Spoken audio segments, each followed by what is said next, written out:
Assalamualaikum warahmatullahi wabarakatuh. Salam sejahtera bagi kita semua. Om Swastiastu, Namo Buddhaya, salam kebajikan. Yang saya hormati, Ibu Tesinda Pahlevi selaku dosen pengampu mata kuliah evaluasi belajar dan pembelajaran.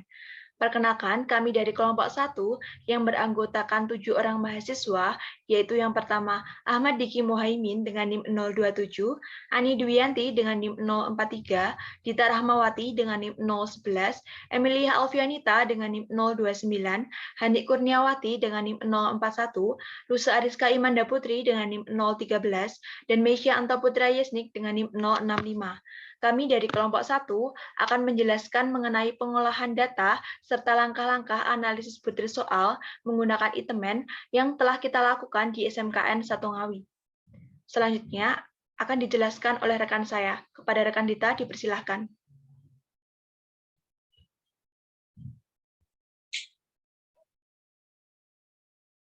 Baik, berikut merupakan data hasil uji coba soal yang dilakukan di SMK Negeri 1 Ngawi pada kelas 11 otomatisasi tata kelola perkantoran dengan jumlah siswa atau jumlah responden sebanyak 36 siswa. Dan kemudian dari data hasil uji coba ini akan dikelompokkan menjadi seperti berikut. Yang terdiri dari ID 001 yang menandakan respon dari peserta didik nomor absensi 1 dan seterusnya hingga pada ID 036 yang menandakan terdapat 36 peserta didik yang melakukan uji coba soal. Dan berikut merupakan hasil jawaban masing-masing peserta. Dan untuk analisis melalui software iTemen, maka dari data Excel ini akan dikonversi menjadi data berbentuk TXT dengan cara save as, kemudian pilih tempat atau folder untuk menyimpan, kemudian diganti dengan nama data nilai. Kemudian save as type, pilih yang teks, dan kemudian di-save. Oke. Untuk selanjutnya, mengenai data kunci jawaban. Nah, kunci jawaban di sini terdiri dari item 1 sampai 30 yang menandakan bahwa soal yang diuji cobakan terdapat 30 soal dengan kunci jawaban sebagai berikut.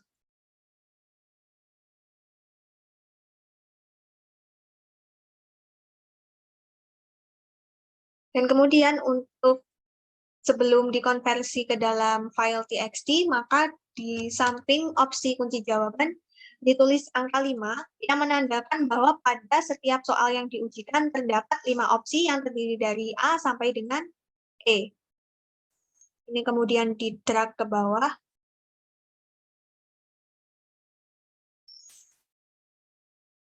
Setelah itu, diisikan angka 1 yang menandakan bahwa dalam uji soal tersebut hanya terdapat satu jenis soal saja. Jika ke bawah. Kemudian setelah itu dituliskan huruf Y yang menandakan bahwa analisis soal dilakukan pada seluruh soal, atau yang berarti yes.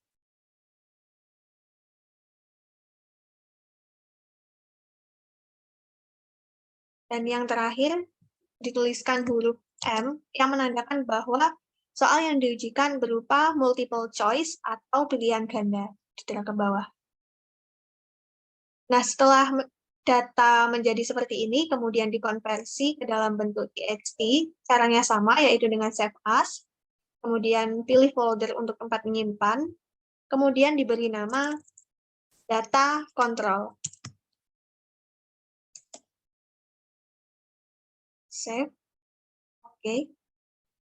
Nah, untuk kemudian data yang sudah kita pindahkan ke dalam bentuk txt, akan kita cek terlebih dahulu mengenai data nilai untuk yang pertama.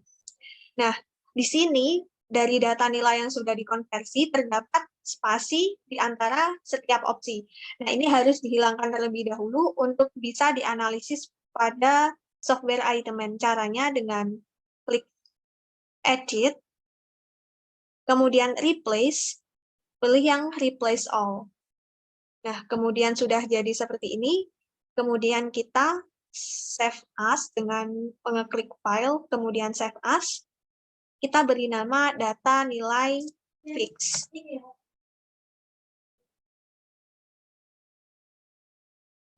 Dan untuk yang kedua, mengenai data kontrol atau data kunci jawaban, nah seperti ini, nah ini dibiarkan saja untuk spasinya, tidak dirubah. Nah, setelah data siap, kemudian data bisa dimasukkan ke dalam software Itemman. Untuk selanjutnya akan dilanjutkan oleh rekan saya. Terima kasih.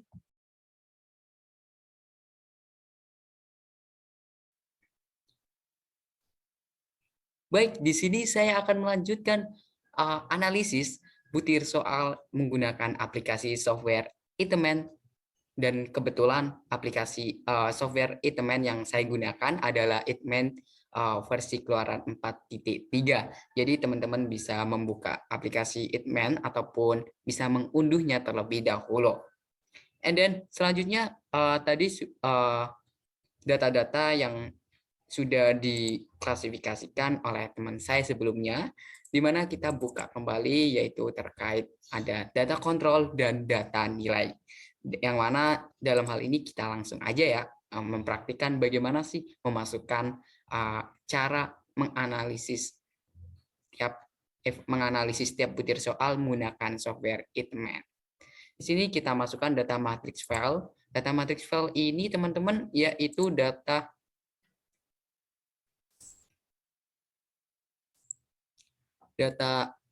nilai fix gitu. Jadi kita masukkan open, kemudian item and control di sini adalah data control yang sudah diolah sebelumnya teman-teman. Dan dipastikan kembali teman-teman bahwasanya data yang dimasukkan dalam admin ini yaitu format txt atau teks. Untuk output file ini kita tulis saja analisis butir soal ya teman-teman. Dan untuk user test 1 kita ganti nanti analisis butir soal via admin. Oke. Kemudian kita melakukan input format yang mana untuk yang pertama yang kita harus isi adalah number of xmin ID column. Untuk membedakannya number of xmin ID column dengan item respond begin in column itu teman-teman bisa cek dari data kontrol dan data nilai sebelumnya ya teman-teman. Jadi untuk number of xmin ID ini bisa dicek terlebih dahulu tadi. Kita lihat data nilainya terlebih dahulu ya teman-teman. Di sini ID-nya ada berapa kolom yaitu 1, 2, 3, 4, 5. Jadi sebelum masuk ke kunci jawaban masing-masing itu ada berapa kolom. Jadi di sini adalah ada tulisannya adalah 5 kolom teman-teman. Jadi kita untuk di admin kita tulis 5. Sedangkan untuk xmin ID ini dimulai dari ID yang keberapa karena kita mulai dari nomor 1 jadi kita tulis nomor 1 aja teman-teman. Sedangkan untuk item respond begin in column di sini kita cek terkait data kontrolnya teman-teman. Jadi terkait data kontrol itu dimulai dari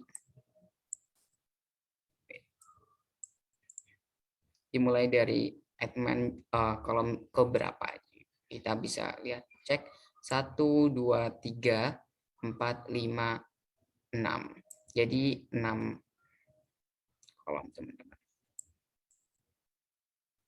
Kita tinggal masukkan aja ke bagian itu. Item respond begin in column. Terus kemudian kita jangan lupa checklist untuk the data metric file is delimited by A. Kita isikan tabs. Kemudian kita scoring option. Kita checklist total score. Kemudian ini jangan di checklist semuanya ya teman. Cukup total score saja. Kemudian untuk output option udah cukup gitu. Kita tinggal run aja teman-teman. Dan yes.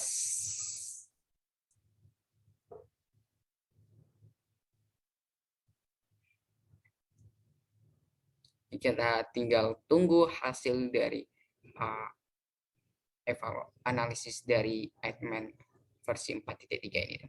Kita tinggal klik yes, kemudian dan inilah hasil analisis butir soal mulai dari tipe jenis Word, tipe jenis Excel, dan CSV. Gitu.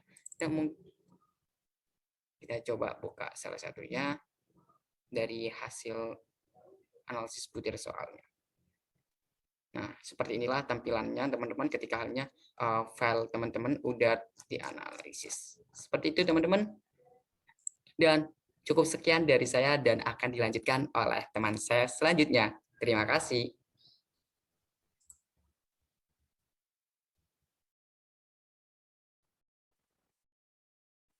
Setelah melakukan analisis tersebut, kita bisa mendapatkan 3 buah hasil interpretasi, yakni 2 buah dalam bentuk Microsoft Excel dan 1 buah dalam Microsoft Word.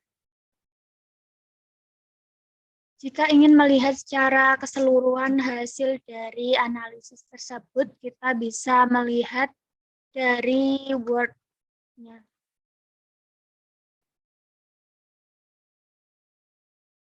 Berikut ini merupakan tampilan awal ketika kita membuka hasil interpretasi dari analisis butir soal yang berbentuk Word.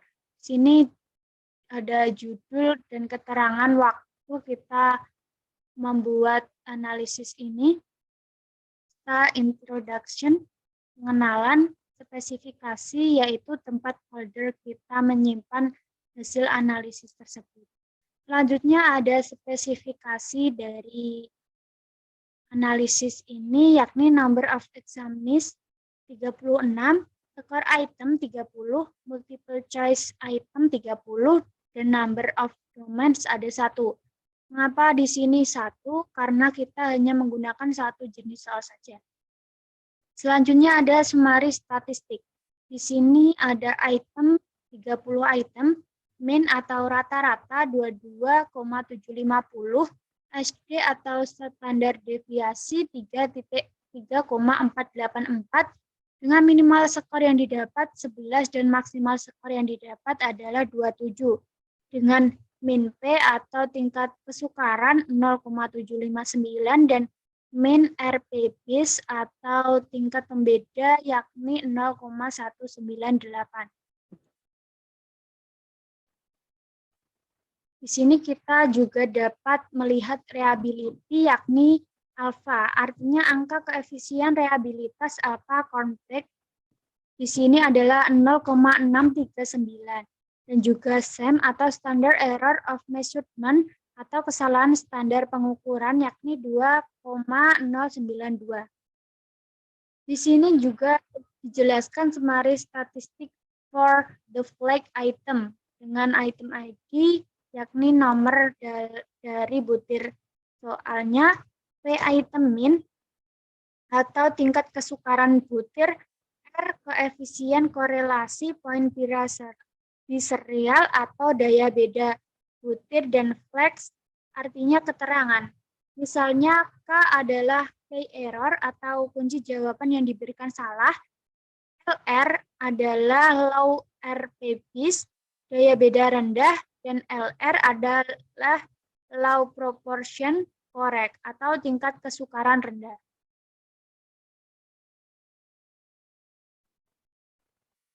Di sini kita juga bisa melihat secara keseluruhan dari tiap analisis yang didapatkan dari setiap butir item. Dari item pertama memuat grafik dan juga informasi lainnya, dan juga selanjutnya sampai dengan item ke-30.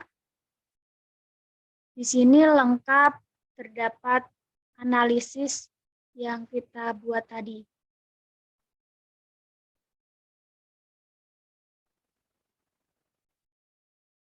Selanjutnya,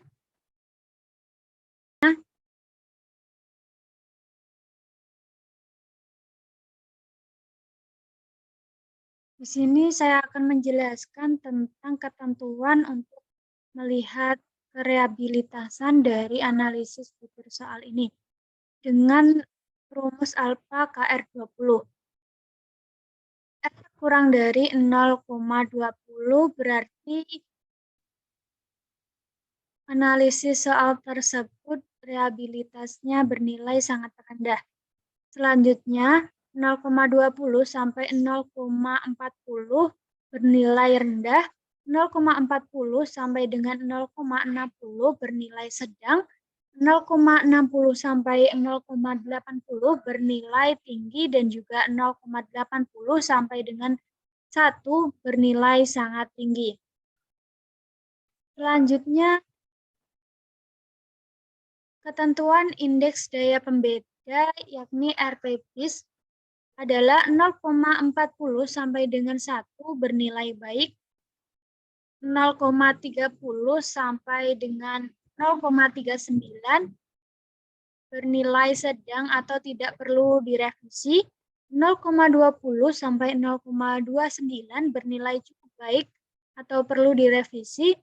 Selanjutnya negatif sampai 0,19 bernilai buruk atau ditolak.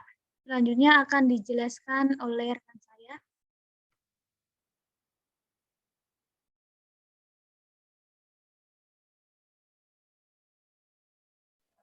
Analisis butir soal menggunakan achievement. Untuk tingkat kesukaran atau B, kriteria tingkat kesukaran. Yang pertama, untuk kriteria 0,00 sampai 0,20 termasuk skala sangat sukar. Yang kedua, kriteria 0,21 sampai 0,40 termasuk skala sukar. Yang ketiga, 0,41 sampai 0,60 termasuk ke dalam skala sedang. Yang keempat, kriteria 0,61 sampai 0,80 termasuk ke dalam skala mudah. Dan yang terakhir, kriteria 0,81 sampai 1,00 termasuk ke dalam skala sangat mudah. Next.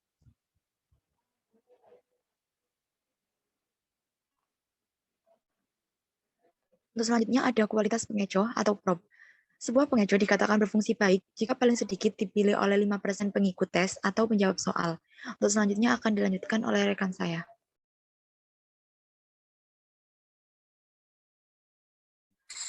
Analisis soal secara keseluruhan, yaitu yang pertama ada tingkat kesukaran. Dengan kriteria tingkat kesukaran 0,00 sampai 0,20 merupakan skala sangat sukar, 0,21 sampai 0,40 merupakan skala sukar, 0,41 sampai 0,60 merupakan skala sedang, 0,61 sampai 0,80 merupakan skala mudah, 0,81 sampai 1,00 merupakan skala sangat mudah. Dapat dilihat MEAN P merupakan tingkat kesukaran dari tes mata pelajaran sarana dan prasarana kelas 11 OTKP SMK Negeri 1 Ngawi. Dapat dilihat nilai 0,759 merupakan secara keseluruhan soal tergolong mudah. Next.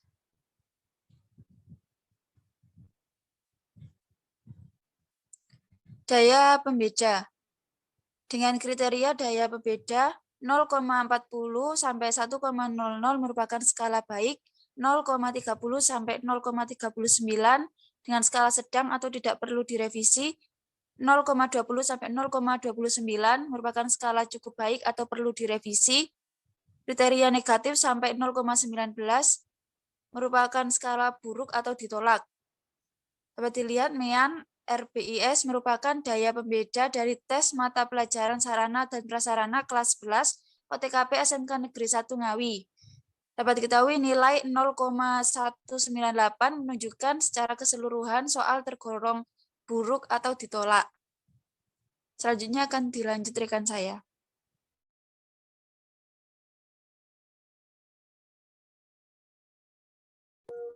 Baik, selanjutnya yaitu analisis soal secara keseluruhan pada reliabilitas. Dalam reliabilitas ini terdapat kategori sebagai berikut, yaitu R kurang dari sama dengan 0,20 masuk ke dalam kategori sangat rendah. 0,20 kurang dari R kurang dari sama dengan 0,40 masuk ke dalam kategori rendah. 0,40 kurang dari R kurang dari sama dengan 0,60 masuk ke dalam kategori sedang.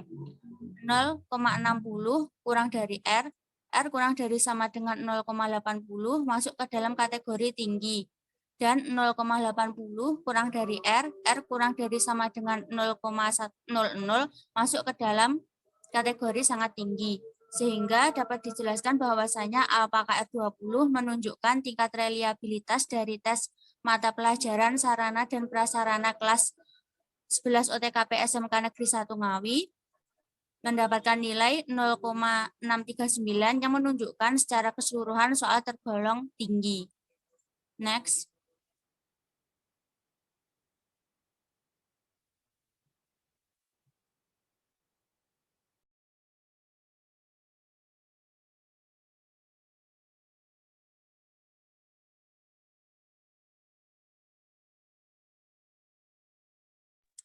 Selanjutnya yaitu hasil dari analisis tiap butir soal pada soal nomor 13 dengan pertanyaan yaitu Rasel bekerja di suatu perusahaan yang baru, maka diperlukan pengadaan barang-barang yang dapat menunjang aktivitas di kantor untuk menyelesaikan pekerjaan seperti peralatan dan perlengkapan kantor.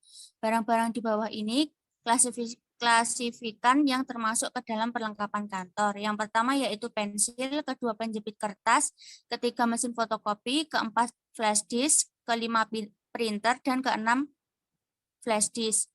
Dengan pilihan jawaban A yaitu 1, 2, 3, 4, B 2, 3, 4, 1, C 4, 5, 6, 2, D 6, 2, 5, 1, dan E 1, 2, 4, 6. Next.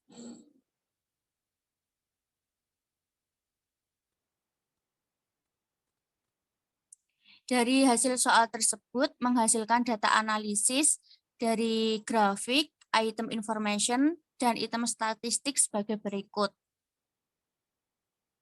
Next. Dan juga menghasilkan data option statistik dan data kuantil plus statistik sebagai berikut. Next. Sehingga dari data hasil analisis tersebut dapat dijelaskan bahwasanya P menunjukkan tingkat kesukaran.